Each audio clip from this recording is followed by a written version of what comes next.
আপনারা ভালো করে জানেন আনিস খানের মতন প্রতিনিয়ত কত প্রাণ, কত মায়ের কোল, কত স্ত্রী তার স্বামীকে হারাচ্ছে, কত বোন তার ভাইকে হারাচ্ছে, এটা আপনারা ভালো করে জানেন।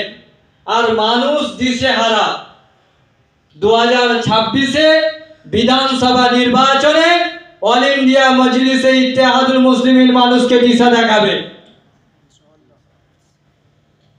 এছাড়া যারাই আমাদের অধিকারের কথা বলে, আমাদেরকে নিয়ে রাজনীতি করে, আমাদের কথা বলে শুধু মুখে, কিন্তু তাদের কথার সঙ্গে কাজের কোনো মিল নেই,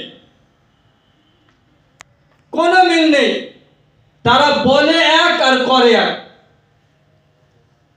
আপনি যখন ইফতার পার্টি দেবেন, সুন্দর করে মনে হবে যেন জান্নাত থেকে ফেরেশতা চলে এসেছে, এরকম করে বলবে মাশাআল্লাহ, সুবহানাল্লাহ, আলহামদুলিল্লাহ।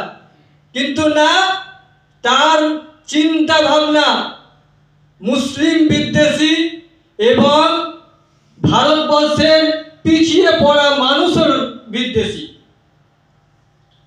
তার প্রথম সারিতে বিদ্বেষ আছে বিজেপি। যে বিজেপি জানেন শুভেন্দু অধিকারীর, এরা কত বড়